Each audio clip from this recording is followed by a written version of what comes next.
Today's reading begins in Leviticus chapter 7, starting in verse 28. The Lord spoke to Moses, saying, "Speak to the children of Israel, saying, He who offers the sacrifice of his peace offerings to the Lord shall bring his offering to the Lord out of the sacrifice of his peace offerings. With his own hands he shall bring the offerings of the Lord made by fire. He shall bring the fat with the breast, that the breast may be waved for a wave offering before the Lord. The priest shall burn the fat on the altar, but the breast shall be Aaron's and his sons'. The right thigh you shall give to the priest for a heave offering out of the sacrifices of your peace offerings. He amongst the sons of Aaron who offers the blood of the peace offerings and the fat shall have the right thigh for a portion.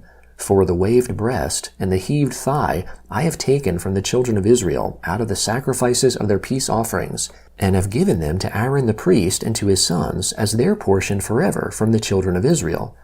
This is the consecrated portion of Aaron and the consecrated portion of his sons out of the offerings of the Lord made by fire, in the day when he presented them to minister to the Lord in the priest's office, which the Lord commanded to be given them of the children of Israel in the day that he anointed them.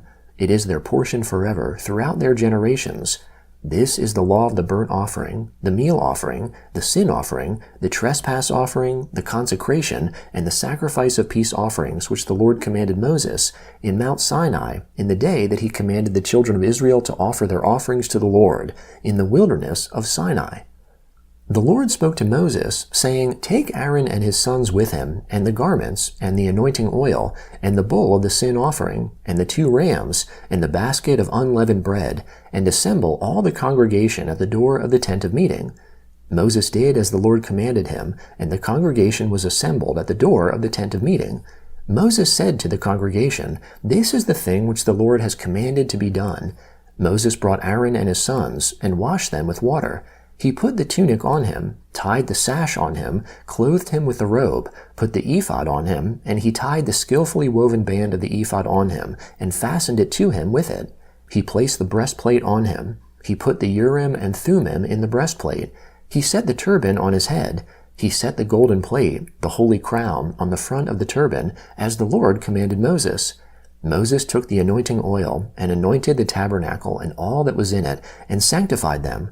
He sprinkled it on the altar 7 times, and anointed the altar and all its vessels, and the basin and its base, to sanctify them.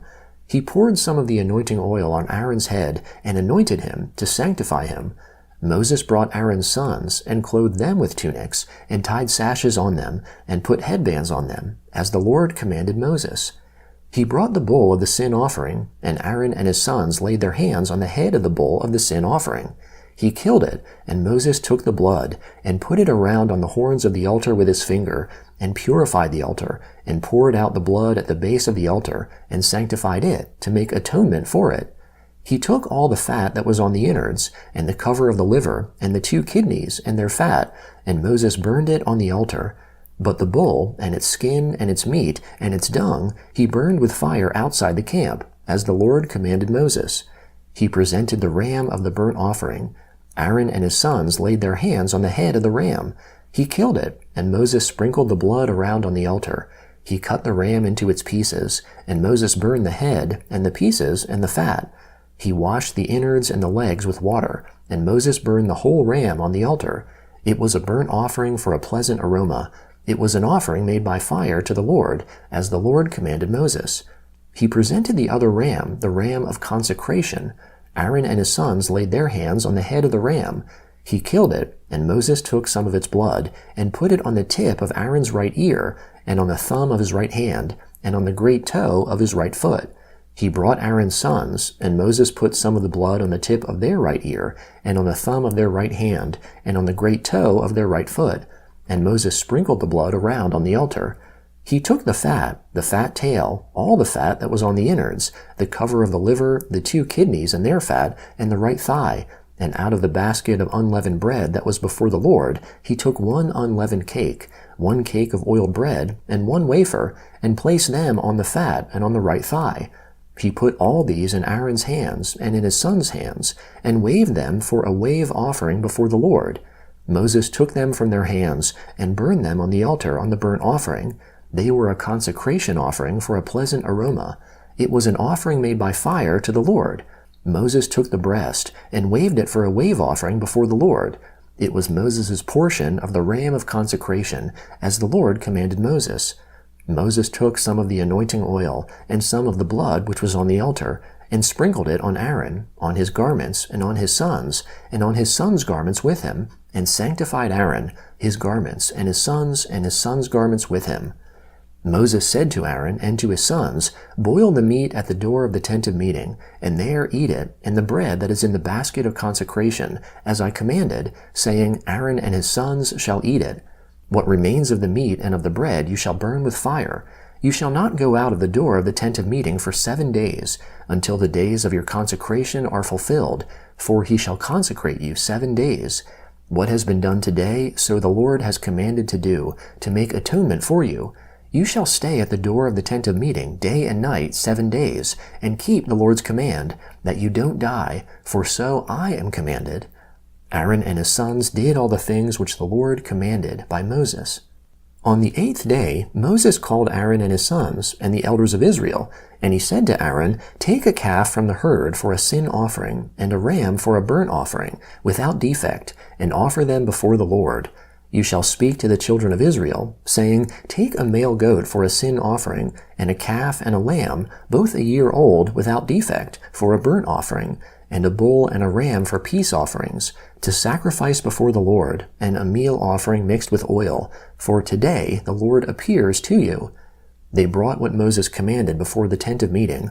All the congregation came near and stood before the Lord. Moses said, "This is the thing which the Lord commanded that you should do, and the Lord's glory shall appear to you." The Gospel of Mark, chapter 3, beginning in verse 31. His, that is Jesus's, mother and his brothers came, and standing outside, they sent to him, calling him. A multitude was sitting around him, and they told him, "Behold, your mother, your brothers, and your sisters are outside looking for you." He answered them, "Who are my mother and my brothers?" Looking around at those who sat around him, he said, "Behold, my mother and my brothers. For whoever does the will of God is my brother, my sister, and mother." Again he began to teach by the seaside. A great multitude was gathered to him, so that he entered into a boat in the sea and sat down. All the multitude were on the land by the sea. He taught them many things in parables, and told them in his teaching, "Listen, behold, a farmer went out to sow. As he sowed, some seeds fell by the road, and the birds came and devoured it. Others fell on the rocky ground, where it had little soil, and immediately it sprang up, because it had no depth of soil. When the sun had risen, it was scorched, and because it had no root, it withered away. Others fell amongst the thorns, and the thorns grew up and choked it, and it yielded no fruit. Others fell into the good ground and yielded fruit, growing up and increasing. Some produced 30 times, some 60 times, and some 100 times as much." He said, "Whoever has ears to hear, let him hear." When he was alone, those who were around him with the 12 asked him about the parables. He said to them, "To you is given the mystery of God's kingdom, but to those who are outside, all things are done in parables, that seeing they may see and not perceive, and hearing they may hear and not understand, lest perhaps they should turn again, and their sins should be forgiven them." He said to them, "Don't you understand this parable? How will you understand all of the parables? The farmer sows the word. The ones by the road are the ones where the word is sown, and when they have heard, immediately Satan comes and takes away the word which has been sown in them. These in the same way are those who are sown on the rocky places, who, when they have heard the word, immediately receive it with joy. They have no root in themselves, but are short-lived. When oppression or persecution arises because of the word, immediately they stumble. Others are those who are sown amongst the thorns. These are those who have heard the word, and the cares of this age, and the deceitfulness of riches, and the lusts of other things entering in choke the word, and it becomes unfruitful. Those who are sown on the good ground are those who hear the word, accept it, and bear fruit, some 30 times, some 60 times, and some 100 times. He said to them, "Is a lamp brought to be put under a basket or under a bed? Isn't it put on a stand? For there is nothing hidden except that it should be made known. Neither was anything made secret, but that it should come to light. If any man has ears to hear, let him hear." He said to them, "Take heed what you hear. With whatever measure you measure, it will be measured to you, and more will be given to you who hear. For whoever has, to him more will be given, and he who doesn't have, even that which he has will be taken away from him. Psalm 37, beginning in verse 12. The wicked plots against the just, and gnashes at him with his teeth. The Lord will laugh at him, for he sees that his day is coming. The wicked have drawn out the sword, and have bent their bow, to cast down the poor and needy, to kill those who are upright on the path. Their sword shall enter into their own heart, their bows shall be broken. Better is a little that the righteous has, than the abundance of many wicked. For the arms of the wicked shall be broken, but the Lord upholds the righteous. The Lord knows the days of the perfect, their inheritance shall be forever. They shall not be disappointed in the time of evil. In the days of famine they shall be satisfied.